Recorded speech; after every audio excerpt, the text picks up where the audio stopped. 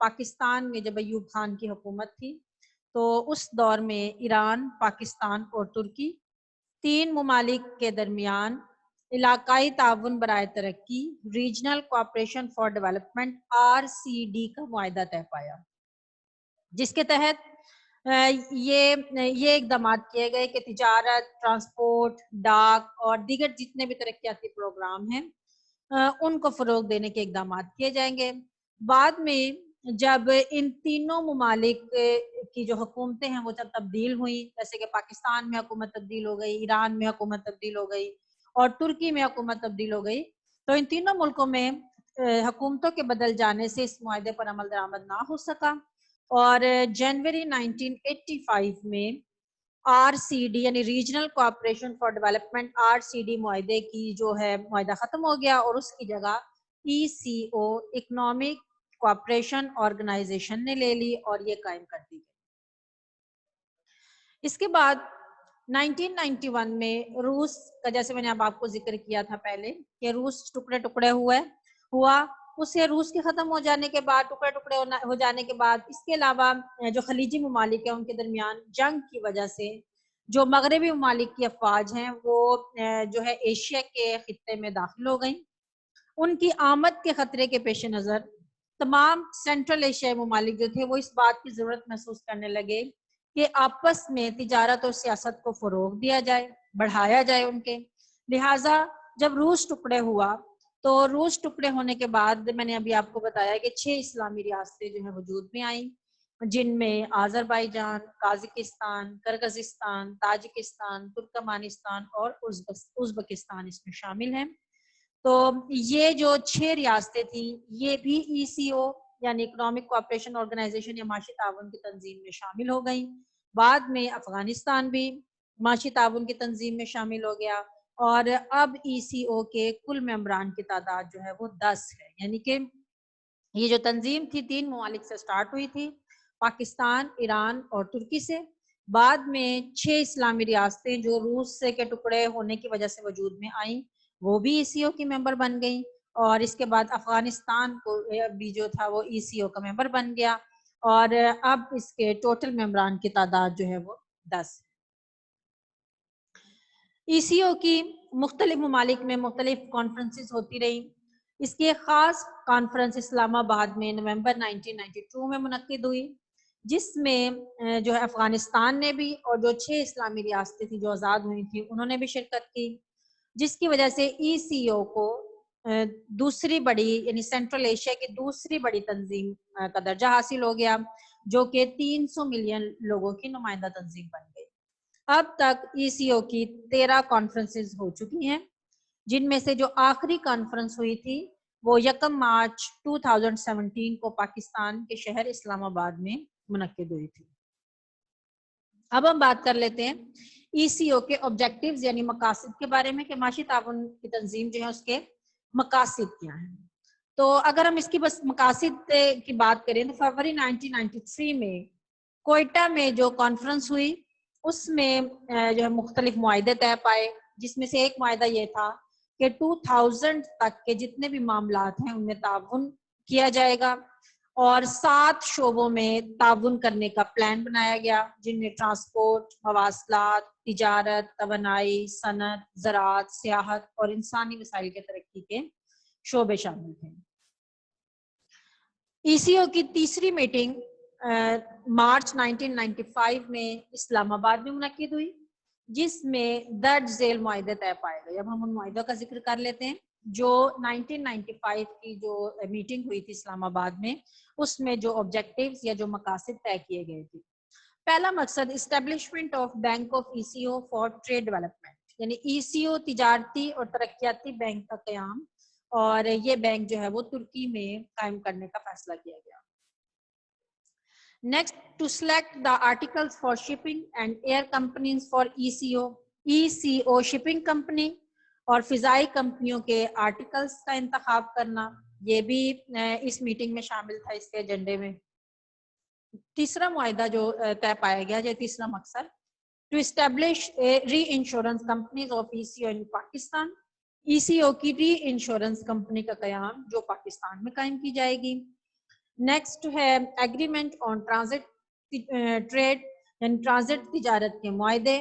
اس کے بعد اس کا 5واں جو آبجیکٹو تھا وہ visa facilities among member countries to increase trade activities. Visa کی آسانی کے معاملات تاکہ کاروباری افراد کو ویزا جو ہے وہ آسانی کے ساتھ فراہم ہو سکے اور ممبر جو کنٹریز ہیں ان میں جو ٹریڈ ایکٹیویٹیز ہے اس میں اضافہ کیا جا سکے. یہ تھے جو مین آبجیکٹیوز جو پاکستان کے جو شہر اسلام آباد میں ہونے والی میٹنگ 1995 میں مقرر کیے گئے طے کیے گئے. اس کے علاوہ ای سی او کے کچھ مقاصد اور بھی ہیں. اب ای سی او کے مزید مقاصد کیا ہیں؟ نمبر 1 اگر ہم دیکھ لیں تو mobilisation and utilisation of E C O regions material resources, یعنی ای سی او ریجن یعنی ای سی او کی جو 10 ممبر ممالک ہیں ان کے درمیان مادی وسائل کی حرکت پذیری اور مادی وسائل کا بہتر استعمال کرنا بھی اس کے آبجیکٹیو میں شامل ہے. Next effective utilisation of the agricultural and industrial potentials of E C O regions, یعنی ای سی او کے ممبر ممالک کے درمیان زرعی اور صنعتی پیداوار کو مؤثر بنانا اور اس کا بہتر استعمال کرنا. نیکسٹ ہے regional cooperation for drug abuse control, ecological and environmental protection and strengthening of historical and cultural ties among the people of the ECO region. ECO کے ممبر ممالک کے جو لوگ ہیں ان لوگوں کے درمیان انسداد منشیات یعنی منشیات کے روک تھام کے لیے، ماحولیاتی یا موسمیاتی تحفظ کے لیے اور تاریخی اور ثقافتی جو ہمارے ورثے ہے اس کے تحفظ کے لیے علاقائی تعاون کو فروغ دینا بھی ای سی او کے آبجیکٹیو میں شامل ہے. اس کے بعد mutually beneficial cooperation with regional and international organization, اس کے علاوہ مزید علاقائی اور بین الاقوامی تنظیموں کے درمیان باہمی تعاون کو فروغ دینا، یہ بھی ای سی او کے ایجنڈے پر یا ای سی او کے مقاصد میں شامل ہے. یہ ابھی ہم نے پڑھی پہلی تنظیم جس کا نام ای سی او یعنی معاشی تعاون کی تنظیم ہے. اب معاشی تعاون کی تنظیم کی ایکٹیویٹیز یعنی معاشی تعاون کی تنظیم کرتی کیا ہے، یعنی کن کن شعبوں میں اپنا اہم کردار ادا کر رہی ہے. تو معاشی تعاون کی تنظیم ان شعبوں میں اپنا اہم کردار ادا کر رہی ہے. وہ شعبے کون کون سے ہیں؟ ٹریڈ اینڈ انویسٹمنٹ، تجارت اور سرمایہ کاری، ٹرانسپورٹ اینڈ ٹیلی کمیونیکیشن، ذرائع نقل و حمل اور ذرائع مواصلات، ڈرگ کنٹرول، انسداد منشیات، انرجی توانائی، منرلز اینڈ انوائرمنٹ، معدنیات اور ماحولیات، ایگریکلچر، زراعت، انڈسٹری، صنعت اینڈ ٹورزم اور سیاحت، ہیومن ریسورسز انسانی وسائل and sustainable development projects and economic research and statistics. اس کا مطلب ہے کہ معاشی ترقی اور مستحکم ترقی کے جو منصوبے ہیں ان پروجیکٹس کے لیے بھی کام کرتی ہے اکنامک ای سی او. اس کے بعد strategic developing of international relations, بین الاقوامی تعلقات کو فروغ دینے میں بھی ای سی او اپنا اہم کردار ادا کر رہی ہے. تو یہ تھے ای سی او کی ایکٹیویٹیز کہ کہاں کہاں پر کن کن شعبوں میں معاشی تعاون کی تنظیم اپنا کردار ادا کر رہی ہے. اب ہم بات کر لیتے ہیں دوسری تنظیم کے بارے میں جس کا نام ہے south Asian association for regional cooperation, یعنی کہ اس کو شارٹ فارم میں سارک بھی کہتے ہیں. سب سے پہلے ہم سارک کا انٹروڈکشن دیکھ لیتے ہیں کہ سارک کا قیام 1980 کے سٹارٹ میں بنگلہ دیش کی کوششوں سے وجود میں آیا، مگر سارک پر عمل درآمد 1985 میں ڈھاکہ میں ہوا، جس میں سارک کے بنیادی مقاصد کو طے کیا گیا کہ سارک کے تحت کن کن مقاصد کو حاصل کرنے کی کوشش کی جائے گی. انڈیا کے اصرار پر سارک میں موجود تمام جو ممالک تھے ان کو ویٹو کا اختیار دے دیا گیا، اور اس اختیار کے دینے کا بنیادی مقصد تھا کہ سماجی اور ثقافتی تعاون کو فروغ دینا، نہ کہ سیاسی معاملات کو طے کرنا.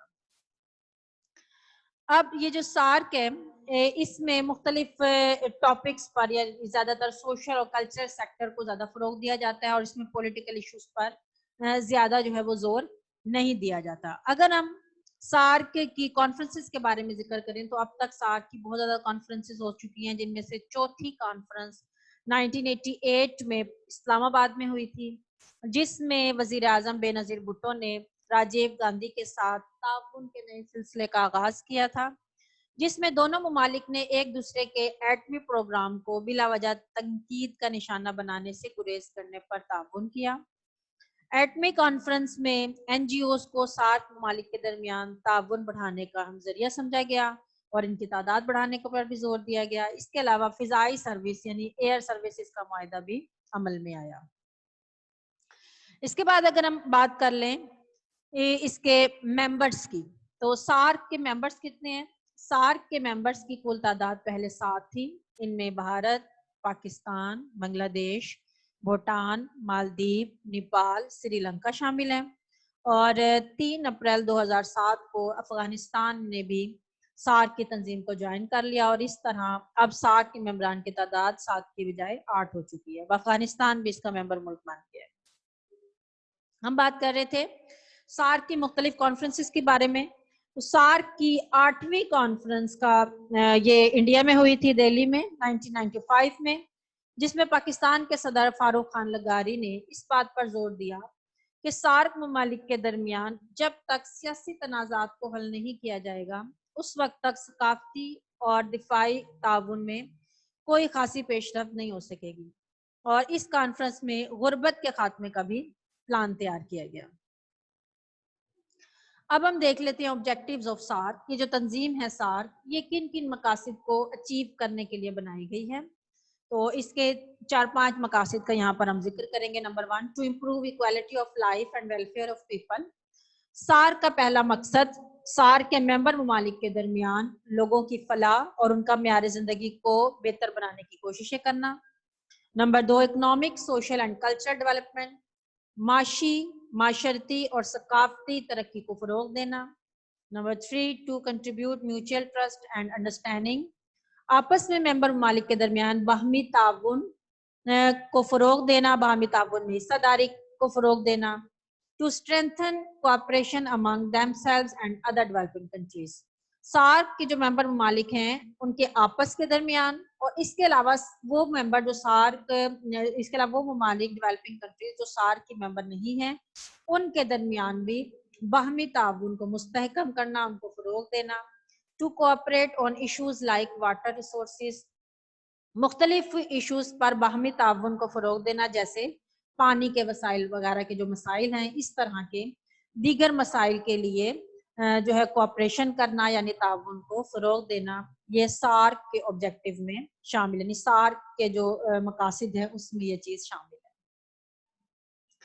اب ہم یہ دیکھ لیتے ہیں کہ why SAARC has failed to achieve most of its objectives, کہ کیا وجہ ہے کہ سارک تنظیم اپنے مقاصد یا اپنے آبجیکٹیوز کو حاصل کرنے میں ناکام رہی ہے۔ اس کی ہم 3-4 ریزنز کا یہاں پر ذکر کریں گے کہ وہ کون کون سی وجوہات ہیں جن کی بنا پر سارک اپنے آبجیکٹیوز کو اچیو کرنے میں ان ایفیکٹو رہی، یعنی غیر مؤثر رہی ہے۔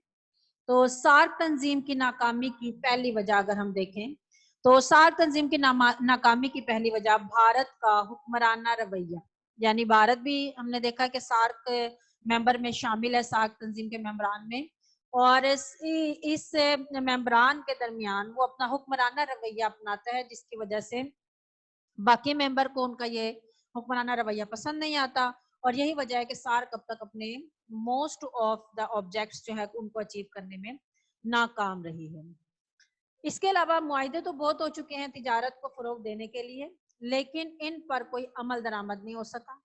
اگر ہم اور اس کے آبجیکٹیو کی بات کریں تو ویسٹرن کنٹریز، جتنے بھی مغربی ممالک ہیں، جتنے بھی سارک کے ممالک ہیں، وہ مغربی ممالک کے بلاک میں شامل ہو گئے ہیں، جس کی وجہ سے مغربی ممالک میں شامل ہونے کی وجہ سے وہ اپنے ذاتی مفاد کو مد نظر رکھتے ہیں، جبکہ علاقائی تعاون پر زیادہ فوکس نہیں کرتے، جس کی وجہ سے بھی سارک اپنے مقاصد کو حاصل کرنے میں ناکام رہی ہے۔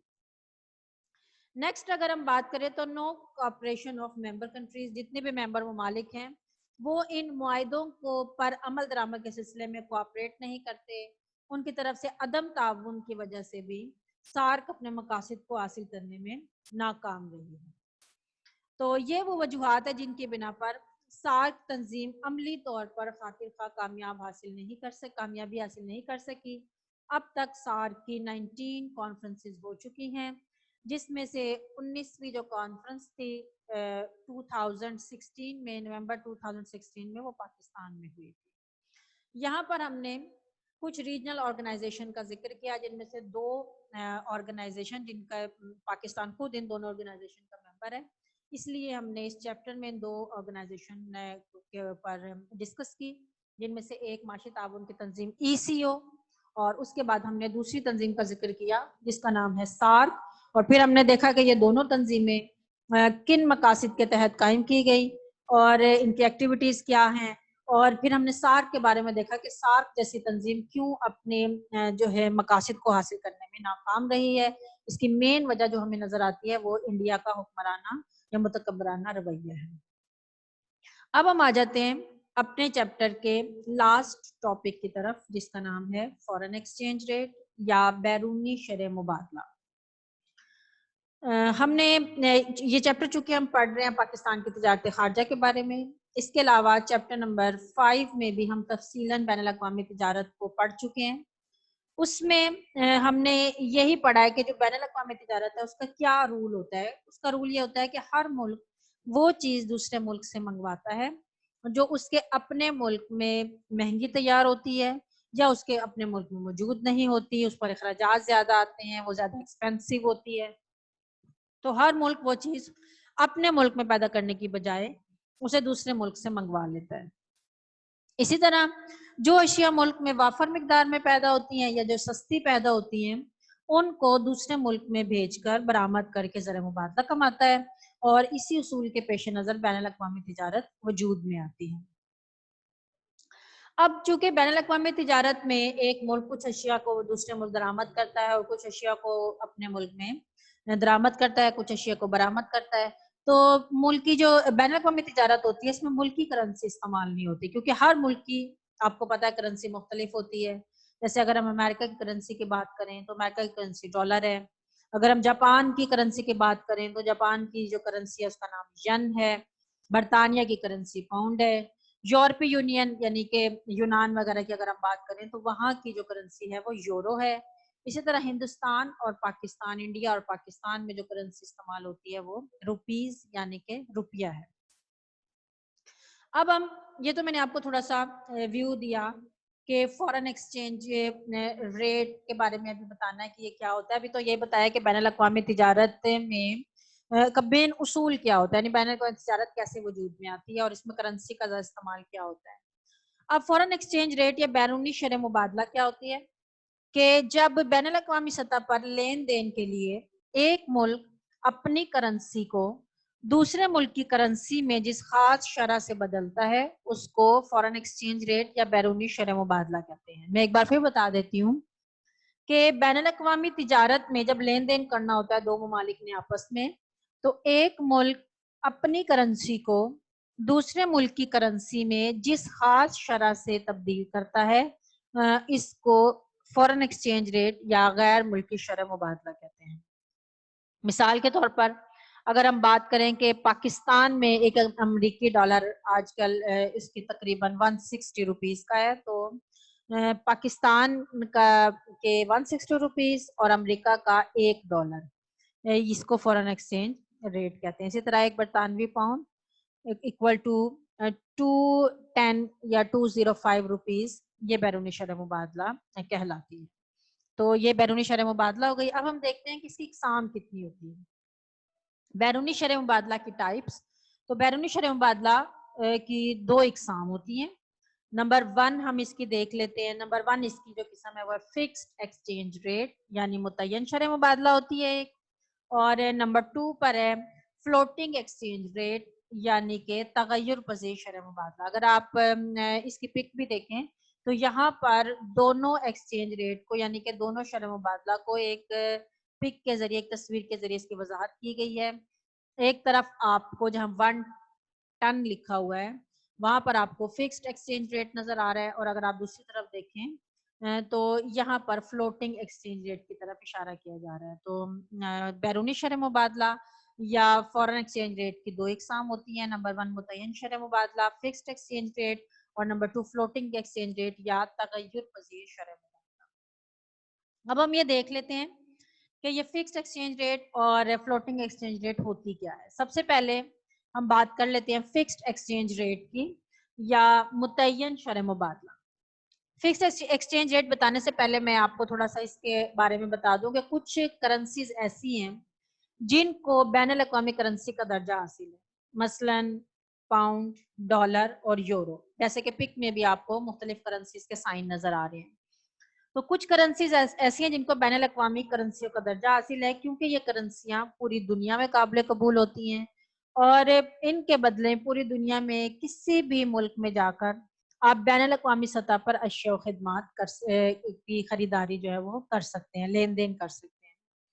اس کے علاوہ گولڈ، سونا، اس کو بھی بین الاقوامی کرنسی کا درجہ حاصل ہے. یہ پک میں آپ کو یہ مختلف کرنسیز اور گولڈ کا بھی سائن نظر آ رہا ہے. اس کا مطلب یہ ہے کہ یہ وہ کرنسیز اور گولڈ ہے جن کو پوری دنیا میں بین الاقوامی یعنی انٹرنیشنل کرنسی کا درجہ حاصل ہے اور یہ دنیا کے تمام ممالک میں قابل قبول ہیں لین دین کے لیے، اور ان کی مدد سے آپ دنیا کے کسی بھی ملک میں اشیاء و خدمات کا لین دین کر سکتے ہیں. اب ہم چونکہ پڑھ رہے ہیں فکسڈ ایکسچینج ریٹ، تو فکسڈ ایکسچینج ریٹ کیا ہوتا ہے کہ اس سسٹم میں ایکسچینج ریٹ کو فکس رکھا جاتا ہے. اور اس کو فکس کون کرتا ہے؟ مختلف مانیٹری اتھارٹیز جو ہوتی ہیں وہ اس کو فکس کرتی ہیں سیلنگ اینڈ پرچیزنگ کے لیے.